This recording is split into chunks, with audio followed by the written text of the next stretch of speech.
So we have done this for WWE, and now let's do it for AEW as well. There were a bunch of people in 2024 who kind of fell by the wayside. In 2025, it's time to light them up again. Because I am an annoying person, please do remember they are human beings and we can always be nice. But I'm also Simon Miller. Let's go. Number 8, Lio Rush. Lio Rush is a fantastic wrestler. The clue is also in the name. He just moves so damn quick, man. He's also really good with it. After some back and forth, he did settle down in AEW 2, where he formed that tag team with Action and Dre. And listen, once again, they are a laugh riot, man. They are so much fun to watch. But I actually think we can do more with Lio. Now, this is going to sound slightly ridiculous, but given that AEW does have 3 mid-card titles right now, we have the TNT, we have the International, and we have the Continental, I would get rid of one of them and almost rebrand it in the same way as TNA's X Division and take people like Lio Rush and say, hey man, we now have a championship for you to compete for. It's something that WWE isn't doing either, so that would allow All Elite Wrestling to separate itself. I mean, I guess you could go, it sounds a bit like the Speed title, but that one is reserved just for social media. Some people don't even know it exists. If you don't want to do that either, you have the Hurt Syndicate right there. And don't forget that when WWE teamed Lio Rush with Bobby Lashley, Vince McMahon focused on Bob's ass, and Lio still found a way to make that entertaining. You can even put these things together too, because no one in the Hurt Syndicate is going to be able to compete for what I suppose you could call a Cruiserweight Championship. So Lio could be their guy to go and do that. And this cool group continues to grow. Number 7, Matt Sydal. So 2024 was quite tough for Matt Sydal because he was out with a serious knee injury. So forget all the rest of it, I hope he's doing okay. Now he would be another guy that could fit effortlessly into that brand new championship that I did just made up. But if nothing else, this guy has so much experience. He has seen and done it all. So the best use of him would be able to allow him to give back. Because experience is so hard to come by because you can only get it if you do just toil and toil away. And Matt has been here, there, and everywhere. And despite all of the things he has been through, he is still pretty damn good. You can almost make him the veteran that does sit at the top of that cruiserweight thingamajig that we just talked about. Otherwise, what's the alternative? You're just going to come back and have random matches. I'm sure eventually he could probably take on an agent or a producer role too, because again, he just gets wrestling.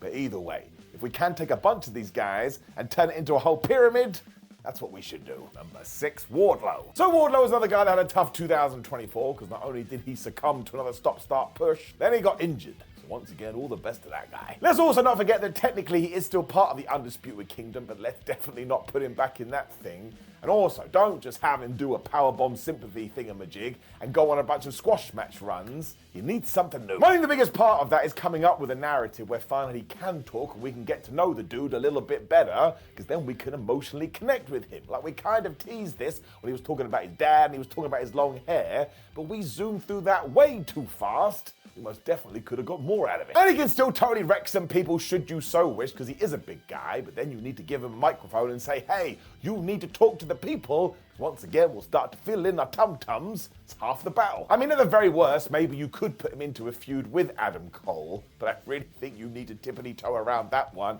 and make sure it's planned out from minute 1 all the way through to the end. But either way, we need to put some meat on those bones. There's no reason Wardlow can't do it.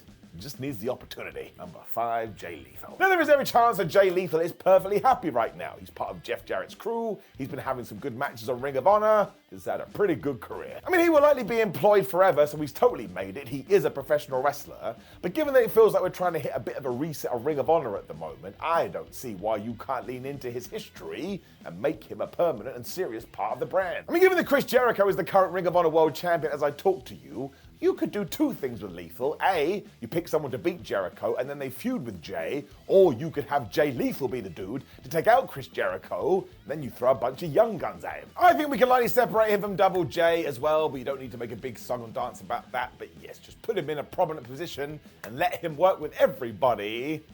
I'm going to say this a lot, but I think more people would probably start watching Ring of Honor before Deonna Purrazzo, Serena Deeb, and Taya Valkyrie. So when Deonna Purrazzo was signed to AEW, it did kind of feel like we could build the women's division around her. And look, she has been doing good work.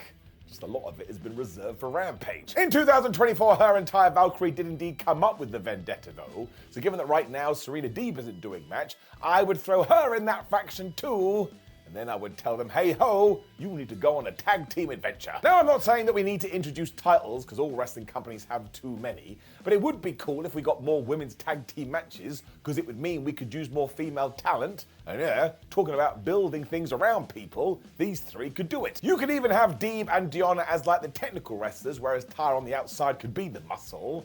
Listen, wrestling has done that for years because it works. If you are in a group 2, it means you probably get more mic time. We know all of these people are fine inside the ring, so maybe in 2025, we need to focus more on the outside stuff. Number 3, Abaddon, the Dark Order, and Danhausen. So I love all of these people. They are truly brilliant. Abaddon just totally understands how to dedicate yourself to a wrestling gimmick. Danhausen is probably actually the best. I mean, you tell me something he can't do and he goes and does it. All of this is the same for the Dark Order too, because apart from their debut, which did melt the internet down, they have been so damn important to All Elite Wrestling the entire run.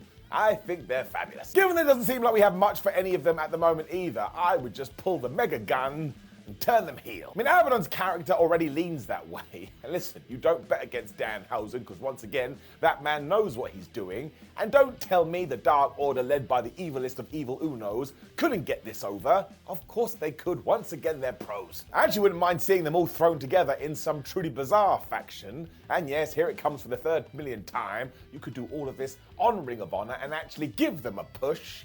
Who knows what door that's going to open. Number 2, Colt Cabana. Regardless where you fall on the forever debate, you know what I'm talking about. Never forget that if it wasn't for Colt Cabana and what he was doing 10 or so years ago, modern wrestling as we know it today would not exist. All of this would likely be happening down on Ring of Honor again, because there's just way too many things happening on Collision and Dynamite, but ROH is basically where Colt had a terrific history, and given that wrestling right now loves reality, and it loves emotions from the tum-tum, just give Cabana a microphone and say, hey, talk about all of this. I bet it gets over in about a week. You can even make him the world champion for a little while, as he does go on one last amazing run.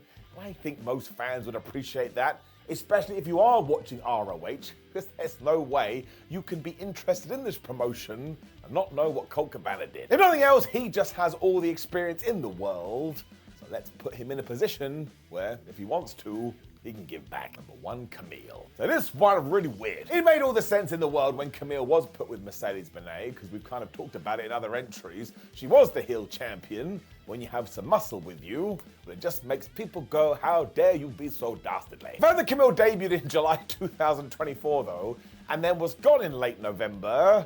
I don't want to be a conspiracy theorist, but I would presume something has happened. Let's not worry about that though, and again go back to my favorite thing in the world, which is Ring of Honor. Athena has been the world champion for so long, she needs opponents, and she needs new opponents that bring something different to the table, and we are calling Camille the Brick House so she can take a power game against Athena's champion game. You can make a feud out of it. Once there, she can rebuild too and get her momentum back, and we've seen how to book Camille. Just go watch a few episodes of the NWA. No one should demean this a demotion either, because I know how the internet works. Ring of Honor has all the power in the world, and again, it kind of feels like we are about to spruce it up, so let's put some stars on there. I actually think if it does go well too, Camille could become the champion. There ain't nothing wrong with that.